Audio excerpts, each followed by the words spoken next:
Welcome to Wholesale Change, the webcast and podcast from Distribution Strategy Group, where we provide thought leadership for wholesale change agents like you. Because if you're on this call, you probably are a wholesale change agent. My name is Jonathan Bein, and I'll be your co-host today, along with two other principals from Distribution Strategy Group, Dean Mueller and Jason Capshaw. Ian Heller is off today, so I will try to do my best impression of Ian Heller. Dean and Jason, welcome to the show. How are you guys doing today? Fantastic. It's really nice to be here. Actually, and super excited to talk about this topic because it's one that is near and dear to my heart. You're living it with a number of customers, right? Yeah, both of you guys. Yeah. Yeah, I mean, so the title, Fix Your E-commerce System, the premise is that many e-commerce systems are broken in some ways, right? And so we're going to explore what that means in the course of the discussion today. By the way, when we say e-commerce in today's discussion, we mean the stuff that goes through your shopping cart, the stuff that goes through the web. So we're not talking here about EDI or punch out or marketplaces or orders that come in via email. We're talking specifically things that come in through the web cart. So Dean and Jason, why don't you take us through some of the key ideas here? All right, great. I'll go ahead and get us kicked off here a little bit. But I think number one, when you talk about fixing an e-commerce system that is broken, first, of course, you have to identify in your mind what is it that you think is broken. And to even take a step back a little bit further, you have to look at what are your goals and objectives. And that's one of the things that Jason and I do all the time. And that is, number one, are the stakeholders' goals in line with what customer goals are? Sometimes that can be very different. Something that, that somebody in the boardroom may say, well, hey, I'm really interested and I'm going to measure success of this e-commerce platform or implementation by how many dollars revenue and how many transactions go through the system. When in fact, we have to look at, well, does that make sense with what customers want to do? And I think especially during COVID-19. And Jonathan, I wanted to ask you, I know you and Ian have done a bunch of work with NEW with regard to, and we have as well at Distribution Strategy Group, about COVID-19. But can you talk about that just a little bit in terms of what has changed? So we just completed a survey of end customers in several different segments, industrial, construction, retail, other sectors as well. And one of the sets of questions we asked was about digital buying behavior. And so when I say digital here, I do mean broader than just e-commerce. It includes e-commerce, but it included EDI and punch out. And we asked, what percentage of the purchases were going through digital prior to COVID, during COVID, and after COVID.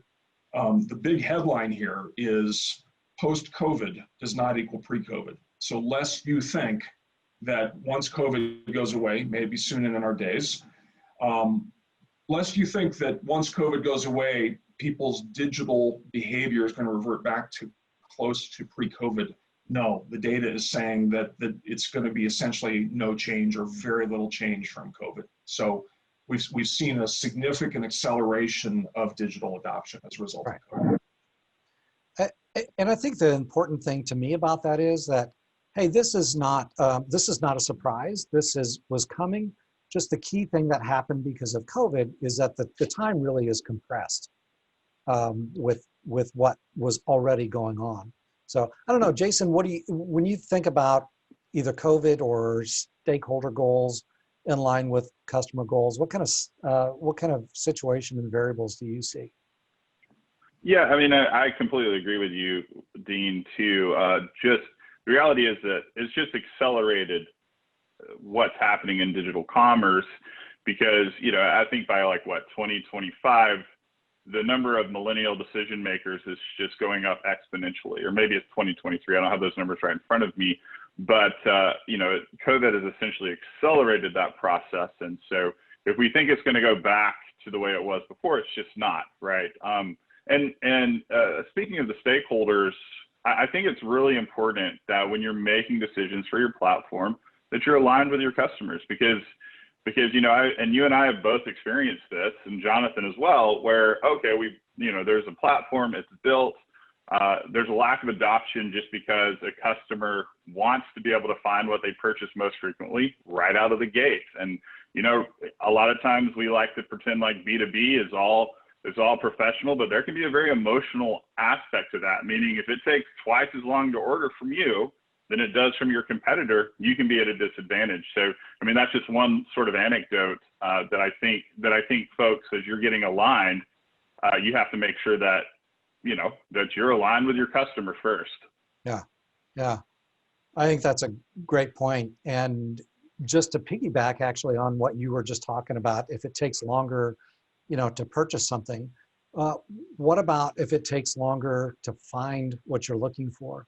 You know, if you know, Jason, in your experience, have you seen situations where, hey, a customer may go to a competitor website to do their shopping or their research, but then do they actually go back to their favorite distributor, if you will, to be able to place that transaction? Or do they say, well, gosh, now that I'm here, I'm just going to go ahead and buy it from abc.com, whoever it is?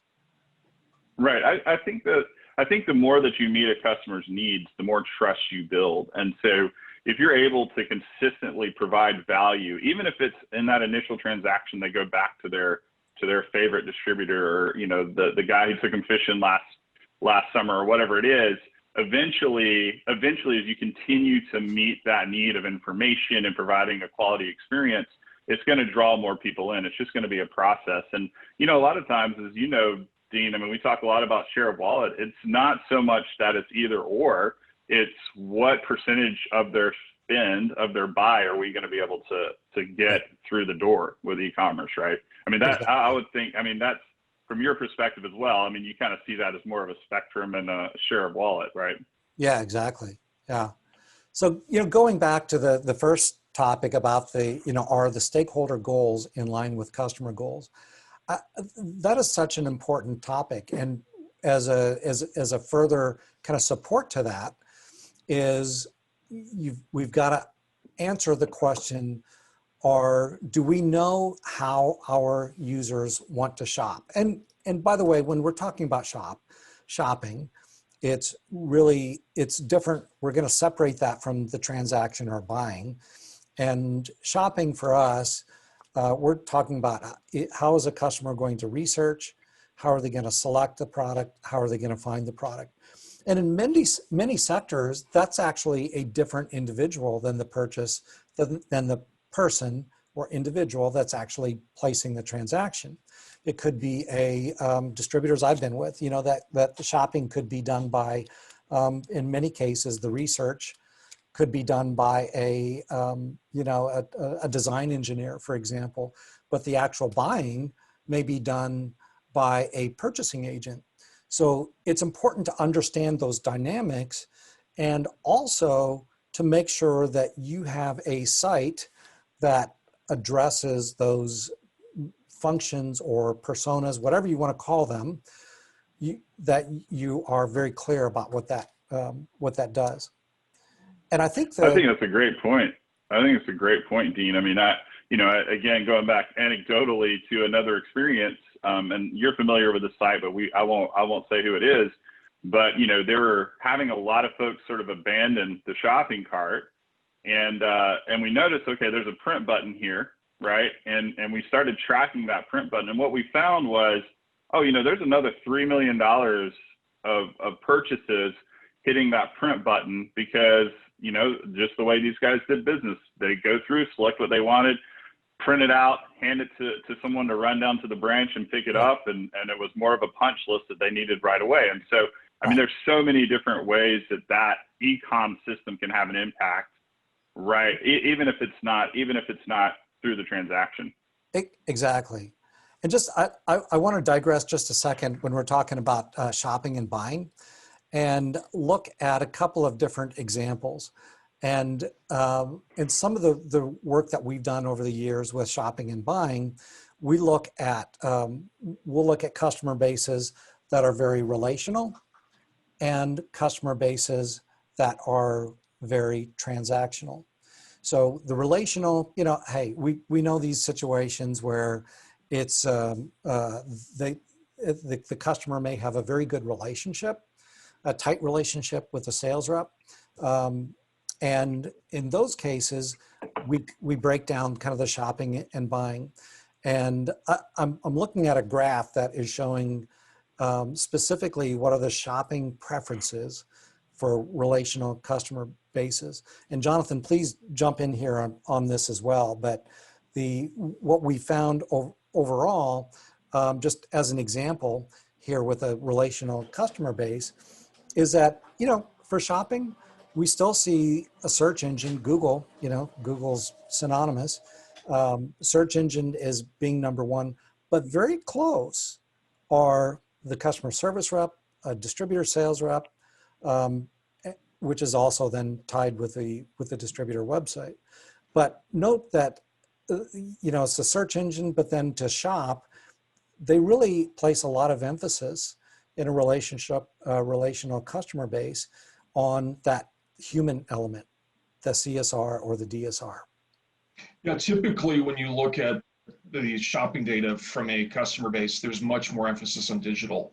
And this particular customer base is very relationship oriented. They want to be in touch with people in their shopping. And I think when you show how they buy, it's similar there as well.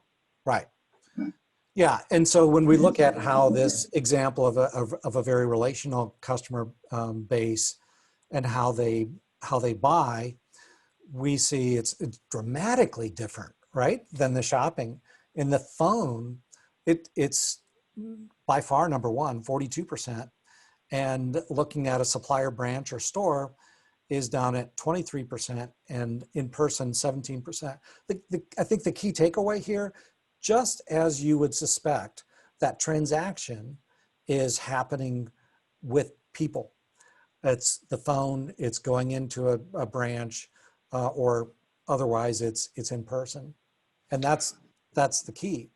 Now, conversely, if we look at— Actually, Dean, if we can pause there for 1 second, we had a great chat question from Scott. Oh, good. A question from Scott. By the way, I should mention to all of you all on the call, please jump in with chat questions or questions. We'd love to hear from you, either questions or statements. You're welcome to disagree. So Scott, we're actually compiling a new set of data. So we do the shopping and buying data research every 2 years. So we did it in 2016, we did it in 2018, we're doing it in 2020. Not a big surprise, it's moving towards digital. What we're going to be able to measure in this year's data is just how quickly it's moving towards digital. This particular customer base, though, you know, the particular customer base, these are welding, a lot of these are welding shops. We don't tend to see computers in a welding shop, although there may be mobile applications in that particular setting. So the data varies over time, to the heart of your question, but also by sector and by industry. So. Hey, good. Thank you for the question. So looking at a different example of a customer base that's actually very transactional. Now, looking first, let's look first at the shopping preferences. How does a very transactional customer base want to shop? Well, no surprise, search engine 52%, huge. You know, the digital aspect is huge. Furthering the digital aspect, the distributor website in this case was second at 40%, the manufacturer website at 32%. So again, the real emphasis here is on digital shopping, much less on the in-person aspect. And then when we look at that transactional customer base and we say for buying preferences, we get again very, very digital and electronic oriented with email 56%, website 43%. Interestingly enough, the branch or store, and in person are 3 and 2% respectively, which is pretty clear that there is a strong aversion to in-person interactions. So I don't know how much more clear. I mean, that's an amazing difference. Well, in addition to clear, it was contrary to what this distributor thought before we performed this research for them. Yeah. They were very convinced Yeah. beforehand that their customer base was very relationship oriented. Yeah. They wanted their salespeople involved in crafting some of the questions. They wanted their salespeople involved in reviewing the output, the analysis of the survey. Yeah. And the survey came back and said, hey, your customers want to get in and they want to get out, and they don't want to see you so much. Right. Exactly. And So, and that is a huge point, because that goes back to the number one are, hey, our stakeholder goals in line with customer goals. However you find out that information, you've got to know that. It's critical, and you cannot assume that you know. So, like, again, lots of ways that you can do that, but that's really key. So let's go back and say, the whole title of this was, how do we fix something that's broken, right? So there could be lots of different aspects of this, but two kind of really big buckets. One is it a technical issue, or are there marketing issues? And Jason, I'd love to hear your thoughts with regard to technical issues. What kind of technical issues have you run into? Oh man. Yeah. So, a lot of times it's sort of this, I think distributors, especially that got in early, platforms initially tried to keep, like, okay, you buy from us, we're going to make it really hard for you to go somewhere else. We're going to make it really hard for you to integrate with different things. We want to try to this sort of top-down approach.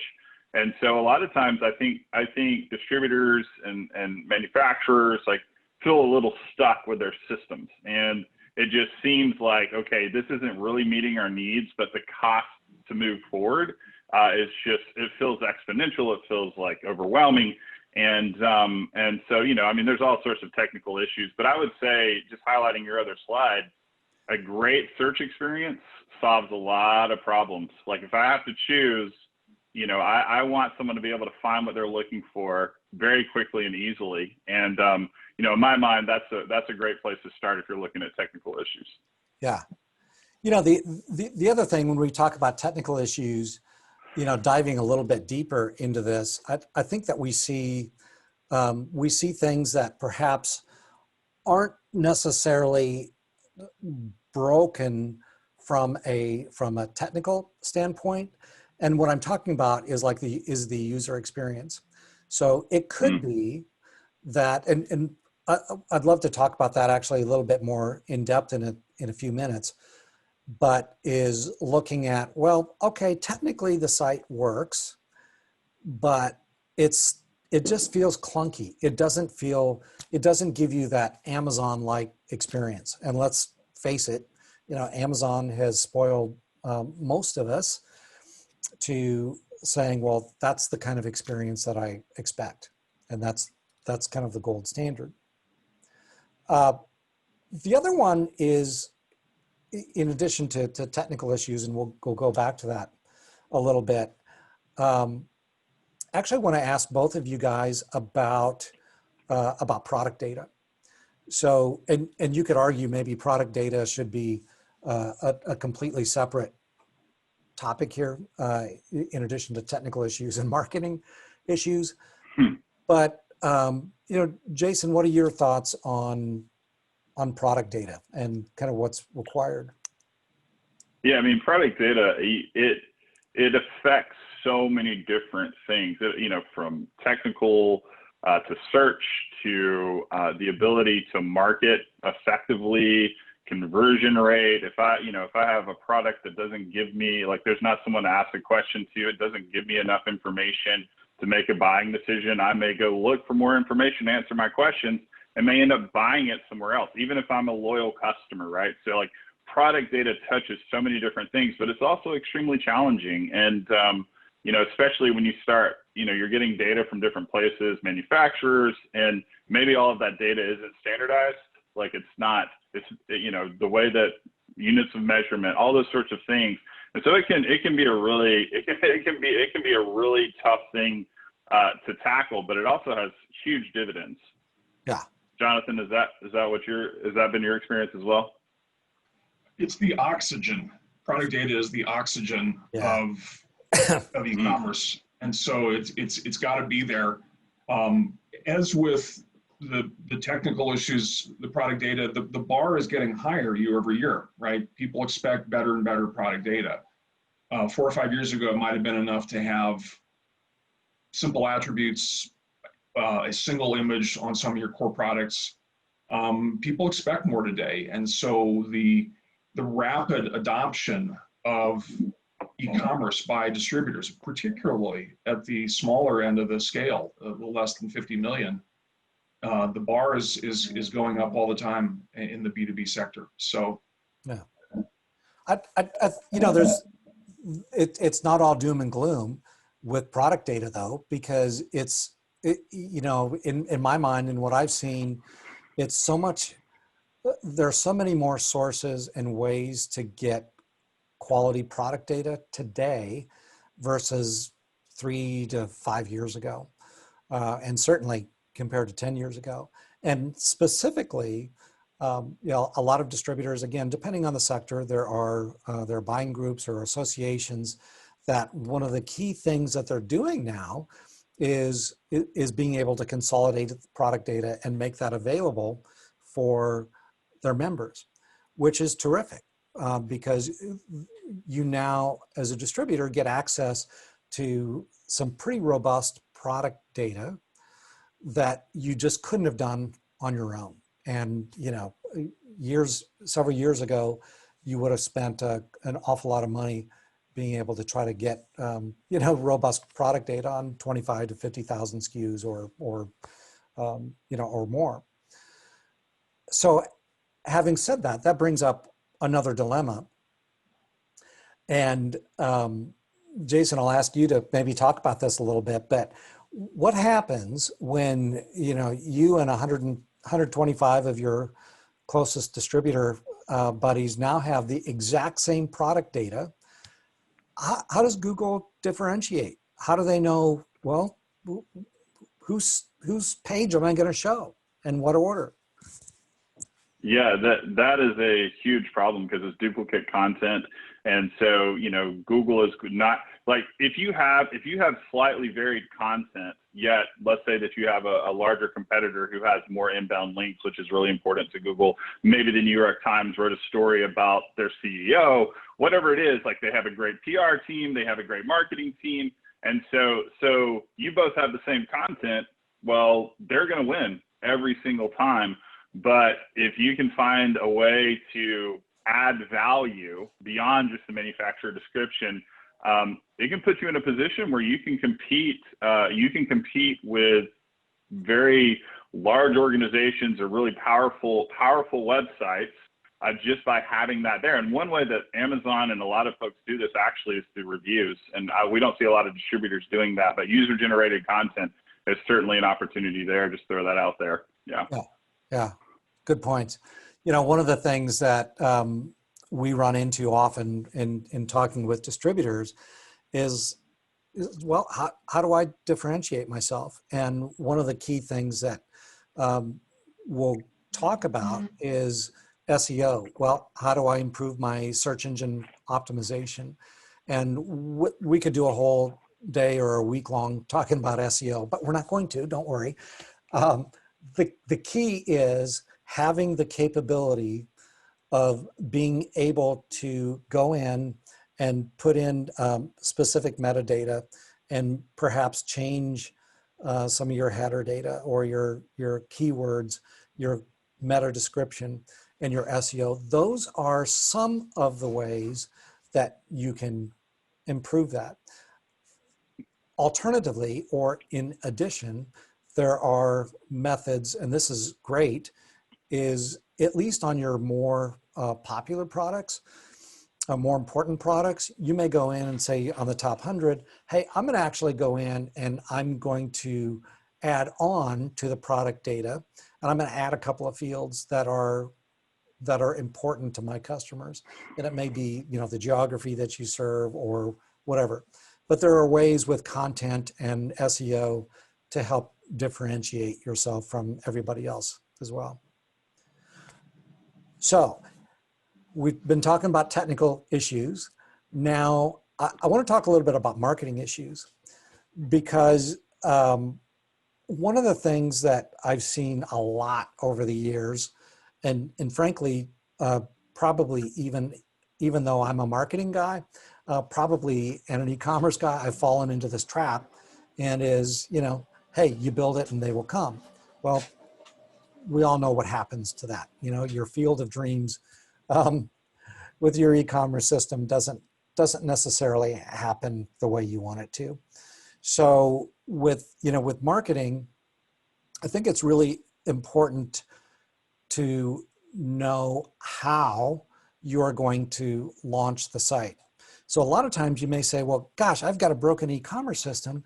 But, in reality, when you start looking at it, gosh, your product data is in reasonably good shape.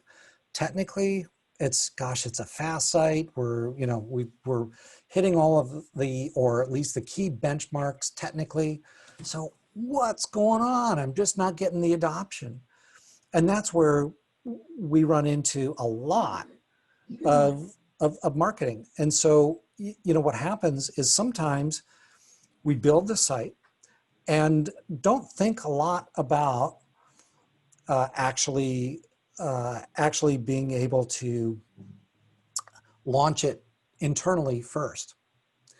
The worst thing in the world you could do is not share with your salespeople, for example, hey, here are the key benefits to you as a salesperson of this website. It's the whole within, what's in it for me? And number two, what's in it for my customer? How can you use this tool, this channel, as a tool for you to serve your customer better? And oh, by the way, you still get the credit. So, you want to be able to do those things to help get your salespeople or customer service people on board. One of the things that we've done over the years is with our e-commerce survey, which, by the way, we've got our e-commerce survey coming up very shortly within the next couple of weeks. But one of the things that we like to ask is, hey, what are the marketing vehicles that are most effective to drive demand or people to your site? And it's just overwhelming. Field sales reps are absolutely number one. So over the years, we've seen SEO, search engine optimization, organic search. We've seen that come up for sure, but no doubt, people methods are far and away the most important. And I think that's perhaps one of the areas that is most overlooked. It's counterintuitive, right? Yeah. Because when we think about shopping and buying methods, we think, well, digital shopping methods are going to lead to digital buying methods. And here what we're saying is getting your people involved, the customer-facing personnel, field sales, if you have proactive inside sales, customer service, getting them involved is actually key to getting traction. And actually, one of the clients we've worked with, has done this brilliantly, right? And under our guidance, they were able to double their e-commerce revenue pre-COVID, more than double, and then they've more than doubled it since again, utilizing a lot of the techniques that you're talking about. Yeah, and in fact, a lot of times what has to happen, people are very anxious.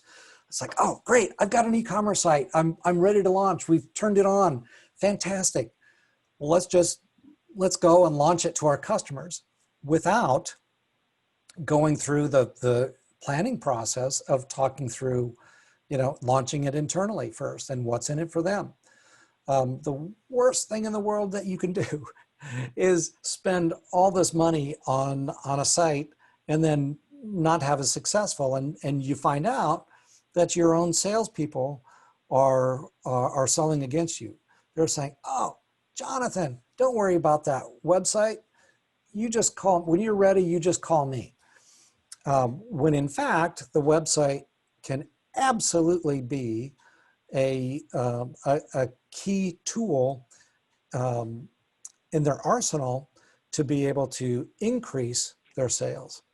So it's really important. And Jason, have you run into that before? Oh, you don't even know. Absolutely. I think, and you're calling out here, this field sales rep where, 35% of the folks surveyed said that was their primary, most effective. And then 15% said it was the secondary most effective, right? And in my mind, I think there's really these two competing strategies for distributors when they go to market with e-com. And one is, hey, let's reduce the cost to serve these customers that are really not that profitable if we have a sales rep attached to it. And so they're trying to make the e-com system by itself stand alone. But in reality, and who knows, maybe that works for some folks. I'm not going to say it doesn't. But in reality, my preference is to go after that core customer and to make that e-commerce channel an extension of the sell. If it's a sales organization, everything you do needs to extend that, because that's a service, right? That level of personalization. And so instead of viewing e-commerce as separate, in my mind, you want to put that personal touch on your e-commerce platform as well. And I know, Dean, you have definitely some opinions about that. Yeah, absolutely. I think, a lot of times when we'll talk with a distributor and ask them, hey, what is it, when you talk to customers, what is it that they like about you? And just overall as an organization, it's like, well, we have a very good this, and this, or it could be, our hot shot delivery or whatever it may be. And I think whatever those variables and attributes are, we want to make sure that is communicated on the website. Because oftentimes, the website may appear to be, it's like such a separate, a separate kind of channel and very different channel than going into a branch, for example, or calling somebody online. So, that's the, I hate to use the consultant talk, but the word, but omni-channel, the whole aspect of omni-channel is to be able to have a similar experience for your customer, regardless of how they interact with you. And I think that's important for a website. You may say, well, yeah, but we're the best in ABC. And, you look at their website and you're just like, well, okay, you might be, but I don't see it. Jonathan, thoughts on that? Well, I was actually going to shift to a question or a comment from our audience. Eric says he's experienced some great success with training and incentives for field sales reps as it pertains to e-commerce. And the key point is to not take away their customer sales credit or commissions, right? I tell you what, Eric, you just hit the nail on the head. Number one, you need to give them credit for purchases or transactions on the web. And that's first and foremost, because if you don't clearly communicate that, anything else you talk about, features and benefits for the website, it doesn't matter because they aren't hearing it. And I totally get it. We have seen great success, to your other point, Eric, about incentives, contests. There are lots of ways that, I've seen branches that are, somebody has 15, 20 branches where there may be, contests between the branch of, hey, how many, especially if you're launching a website, how many people did you get, how many accounts did you get signed up with a web account? It could be, sales, a sales contest, or just tons of other stuff. So really, really good point, Eric. Well, and I will say too, when we talk about an extension, one of the things for especially like higher end, bigger customers that are managed accounts, just by adding in to the shopping experience, hey, click here to see your account manager, fill this form out, and we're going to text them, we're going to email them, we're going to let them know any issues you have, and here's a picture of them, here's their phone number. That goes a long way with the sales team, right? And the other issue that often comes up is like, hey, I know if I do this order that I'm going to make sure that it gets done right because this is my customer. This is how I get paid. And as our friend Ian Heller will say, salespeople are the ultimate capitalists, right? So they are looking out for that commission check, which means they're looking out for your customer, which is what we want them to do. But even, in the midst, like you can find creative ways to create that engagement. In one case, for example, we essentially just set it up where anytime certain customers ordered, their account manager got a text with a link to that order, like instantly. And what that did was it took away sort of the anxiety of my customer's not going to be taken care of by the e-commerce team, because literally this is what we'd hear them say. The e-commerce team does not care as much about my customer as I do.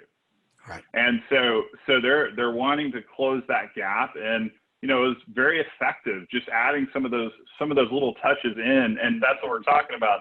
If you're a sales organization, you want to extend that to the web, to your digital platforms, because it will drive adoption. And if your salespeople are behind you, it's going to work. If your salespeople are not behind you, you're probably going to fail. I mean, that's just there's no ifs, ands, or buts about it. Yeah, I think that's a really good point. In the few minutes that we have left, I'd love to shift gears a little bit to the user experience. And we talked about this a little bit earlier on whether it's technical or marketing. User experience is so important. And while I don't have the numbers from how it's changed, I can tell you that in our research that we've done over the, I don't know what, Jonathan, the last 7 or 8 years, user experience, when we asked distributors and manufacturers about what was important and what they wanted to do on a site, user experience, my goodness, it almost didn't even show up. It was more about, hey, we want to get our brand out there, and it's a brochureware almost way back. But that has steadily changed, and so now that one of the key, if not the top priority for a distributor and a manufacturer with their e-com site is user experience. And Jason, I'd love to have you maybe share just a little bit about kind of what you look for. How would you evaluate a user experience, and maybe what are some things that distributors and manufacturers can look at? Yeah, I think one thing which we really haven't touched on today that is really huge is mobile, especially if we're talking about a shopping experience. Our customers don't want to use mobile. Well, it's really, a lot of customers do use mobile to order, but if someone's considering a purchase, there's a lot of times part of that process is happening on their mobile phone, whether they're at home and they're thinking about it or wherever, like that's happening on their mobile phone. So I want to see site speed. I can't remember how many millions of dollars Amazon loses just by the site slowing down by 1 second. It's an insane amount of money. So it's site speed. It's how many clicks, like how many friction points do I have from the point where I'm searching for a product? Can I find that product easily? Can I easily check out? Or are there so many different friction points that it's easy for someone who's kind of a yes, maybe, like to get a little frustrated and just move on with their life and never come back to it, which happens a lot. That's why you see so much drop off. And so, there's a lot of different places you can count there, but if we had to narrow it down, I'm looking at mobile, I'm looking at how hard it is to check out, and I'm looking at search. And Dean, is that sort of, I know we're aligned there, but I'm sure you have some experience in seeing we've seen some really bad websites. Yeah. Yes, we have. Yeah. You guys know those billboards that say "We buy ugly houses"? Yes. Yeah. Right. So yeah. in our evaluation of looking at like 3,000 websites, we've seen some ugly websites. We're not buying them, by the way. So Yeah. Yeah. Not lying. No, thank you. Sometimes it's actually pretty shocking, isn't it? But yeah, but I think Dean, going back to this, the UX is not typically a 1.0 focus, right? You're just trying to get into market and be able to take a transaction. And so I think this whole phenomenon of where UX is becoming important is showing how distributors are going beyond e-commerce 1.0, and that and 1.0 has other implications. There's 1.0 of the product data, the 1.0 of the user experience, 1.0 of a lot of things. But now they're trying to go to that next level, and I think this is a natural evolution. Yeah, and actually to that point, Jonathan, that when you're looking at evolution and what you do, a user experience, and by the way, SEO absolutely falls into here because it's all about, well, how easy is it for my user, customer, or visitor to be able to find what they need before they even get to my site. So then, of course, there's the search aspect of how easy it is to find what you're looking to once you get to the site. But I think that's so important to think about a user experience and SEO as actually ongoing activities. So it is not something where you should just say, okay, so we did this, we flipped the switch, and now we're going to walk away and see what happens. User experience, SEO are absolutely continuous, constantly evaluating. You're constantly evaluating and you're constantly changing. A/B testing and other kinds of testing to make sure that you know kind of where you're going. Yeah, I would say, just going along with that, that's a really good point, Jonathan, Dean.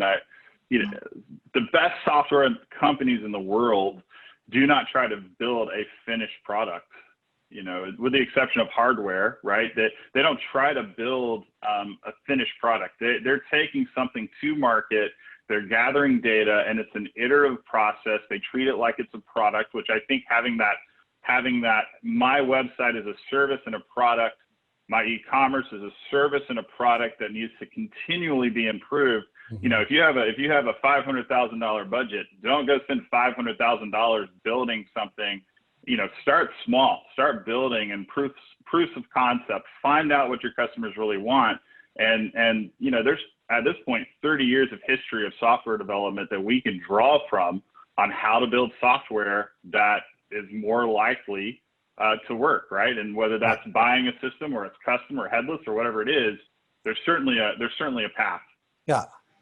So Jason, in these last few minutes here, I know you've done a lot of work in conversion rate optimization, also known as CRO. Maybe take us through some of what you've seen in conversion rate optimization and the importance of that and what works.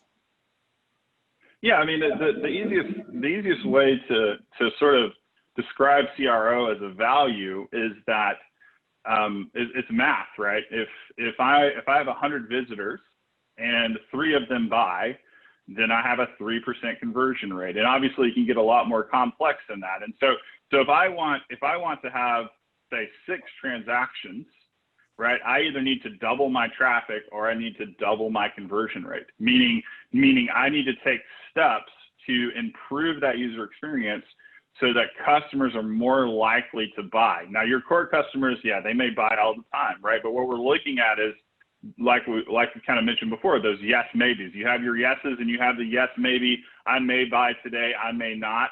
Why do you think Amazon put one click in? It removes friction because in that moment I can make a decision and it can happen almost instantaneously.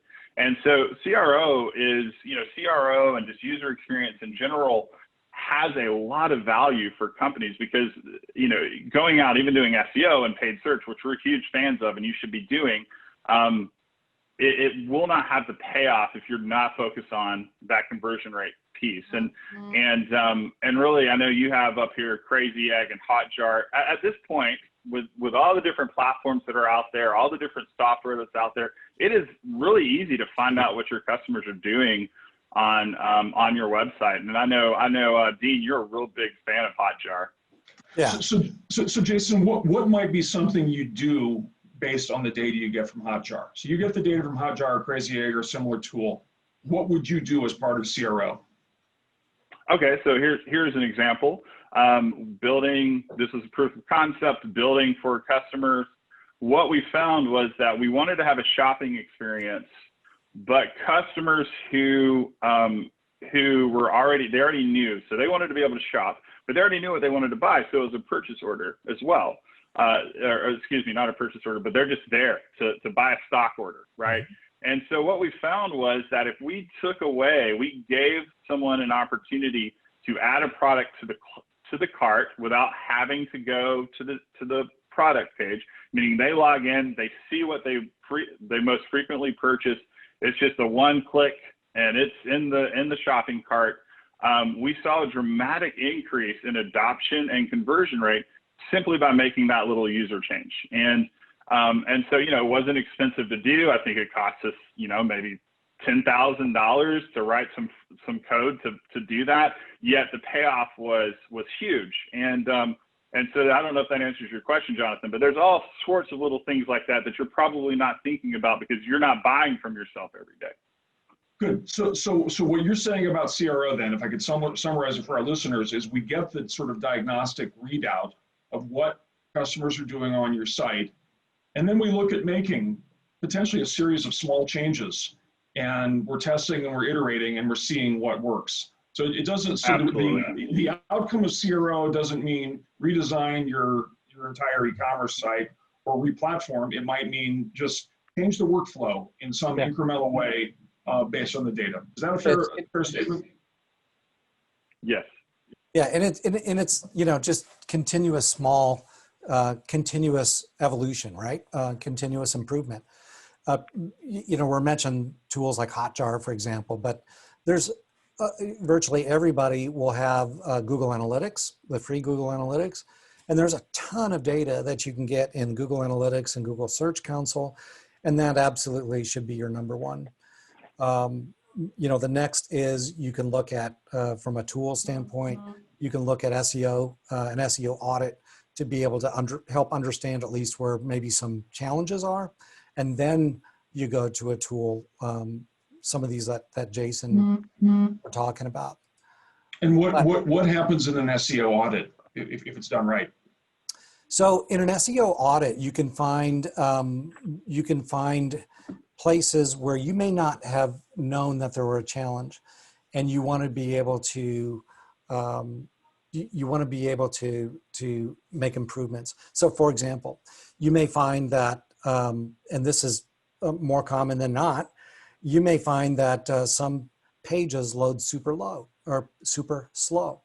And when you do an SEO audit, you're going to laser point or laser identify images, every single one of them on your site, that are too big. And so it finds places like that and others that need to be improved. And it's not just, oh, okay, well, think about it. It's very specific. This is exactly what needs to be changed. This is exactly what the problem is, and what the error is. So what we want to do is to have a website that Google and Bing and others search engines see as a really good, clean site. The better you have that, the better they're gonna have you show up in the search engine results. So the audit is identifying things that are problematic as far as the search engines are concerned, and 100%. That are going to make your pages and therefore your site present better to the search engines, right? 100%. Yep. Okay. And so I would say fruit, that right? Low-hanging fruit, and I would say that the two are almost, they're so closely tied together at this point, because Google has this predictive algorithm that can tell whether or not a user is going to like this site. Like, that's what they're trying to get really good at. It's natural language processing. And so user experience and SEO and the audits and the like bringing all those things together and just offering a stellar user experience. But I did want to call out one other thing, Jonathan, which you obviously are master at, which is, you know, a big part of CRO or SEO really is, you know, the customer surveys, the qualitative research with customers, this voice of customer. And you're going to get, you know, I love all the tools and we use them all the time, but you're going to get such invaluable information by getting in front of customers and hearing from them. Okay, why are you not using the site? What do you want in an e-commerce platform? And that can be the difference between, you know, mediocrity and a truly successful implementation. Yeah. Very nice. Yeah.